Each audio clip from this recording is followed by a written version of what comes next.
Good afternoon, students. This is Saraswati KB, Assistant Professor, Government First Aid College, Tiptur.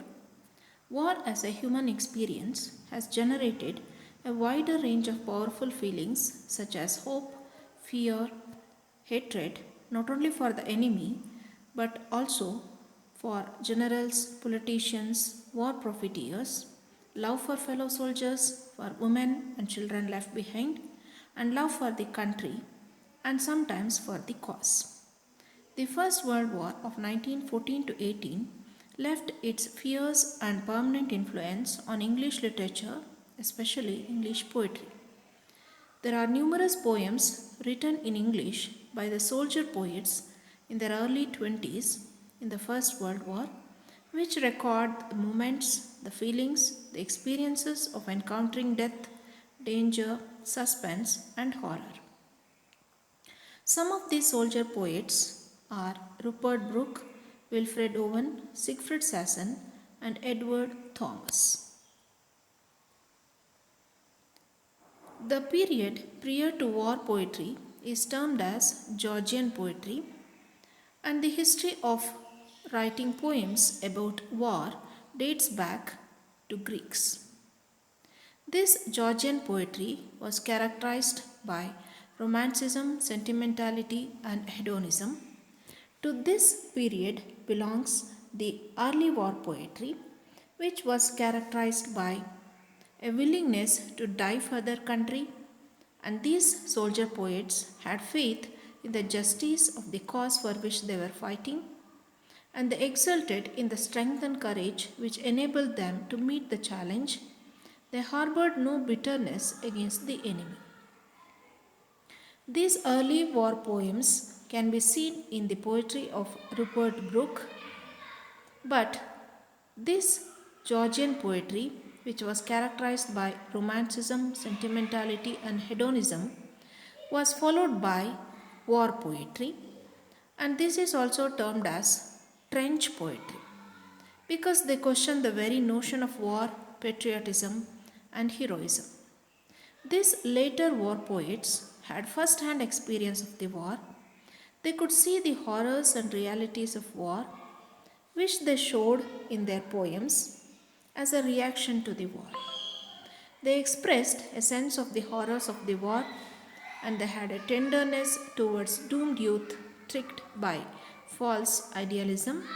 They had a sense of the closeness of the friendships formed in the battlefield, and they had the purpose of making clear to future generations the truth about warfare. One such example is the poem Anthem for Doomed Youth, written by Wilfred Owen, and other major poets of this war poetry, along with Wilfred Owen, are Siegfried Sassoon, Isaac Rosenberg, and Edward Thomas. For them, war was unnatural, meaningless, foolish, and brutal. It was not a noble enterprise. Okay, now this is the portrait of Wilfred Owen, the poet who had written the poem prescribed for your study, the Anthem for Doomed Youth. He was an English poet and soldier. He was one of the leading poets of the First World War. He has written some of the best British poetry on World War I. He was born in 1893, and in November 1918 he was killed in action at the age of 25. His war poetry reflects on the horrors of trenches and gas warfare. He was heavily influenced by his mentor Siegfried Sassoon, and he stood in stark contrast to the confidently patriotic verse written by early war poets such as Rupert Brooke. Some of his best known works include Insensibility, Futility, Spring Offensive, Strange Meeting, and the poem prescribed for your study, Anthem for Doomed Youth. Wilfred Owen belonged to a group of war poets whose poetry showed a new outlook of life created by a first hand experience of warfare.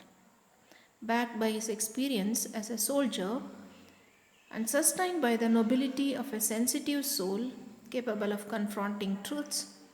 Owen's poetry goes beyond being a personal gesture. His poetry is true for all times. He writes of his experience in the battlefront, quote, I came out in order to help these boys directly by leading them as well as an officer can, indirectly by watching their sufferings that I may speak of them as well as pleader can. Unquote. Owen thus shattered the illusion of the glory of war. In the fragmentary preface, Owen wrote clearly about his subject of poetry. Above all, the poem is not concerned with poetry. The subject of it is war and the pity of war. The poetry is in the pity. His poetic imagination is evident in his famous poem, Anthem for Doomed Youth. No mockeries now for them, no prayers nor bells, nor any voice of mourning save the choice. The shrill, demented choice of wailing shells and bugles calling for them from sad shires. In his famous poem Anthem for Doomed Youth, Wilfred Owen focuses on the sheer brutality of the slaughter, finding no romance in the fate of men who die as cattle, having been summoned to their inevitable end by bugles calling for them from sad shires.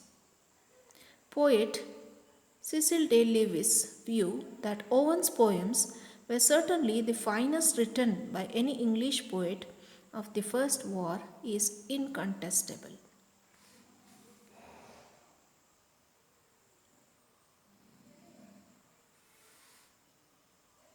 In brief, it may be said that some of these war poets were full of patriotic feeling and believed that they were fighting for a just and noble cause, but ultimately they were disappointed.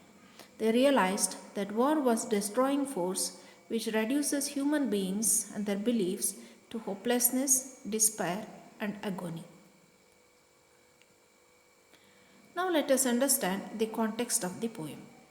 The poem is the sorrow of common soldiers who fought in the Battle of Europe of the 20th century. This poem was written in the October of 1917 when Wilfred Owen was recovering from a shell shock. This poem is a lament for young soldiers who lost their lives in the war field.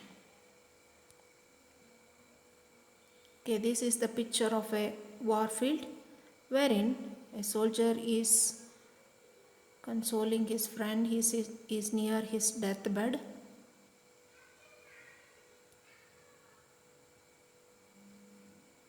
The title, The Anthem for Doomed Youth, is very significant because in 1914, hundreds of young men in army took to writing poetry as a way of expressing their extreme war-related emotions.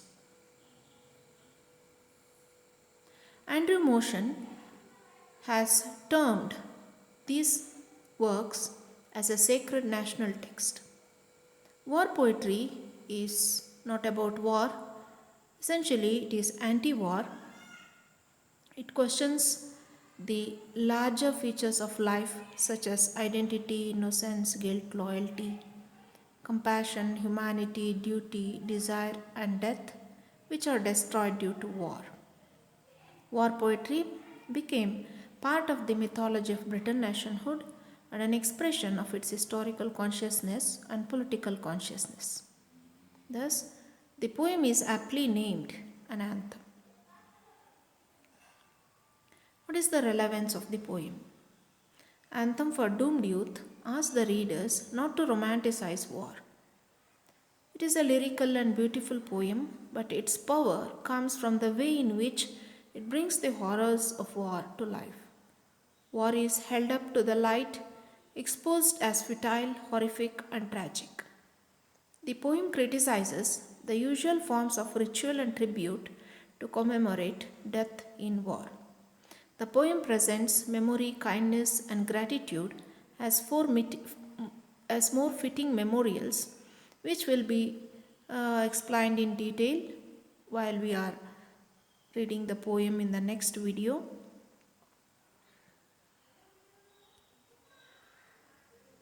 Thank you for watching this video. In the next session, we will learn in detail the details of the poem Anthem for Doom Dune.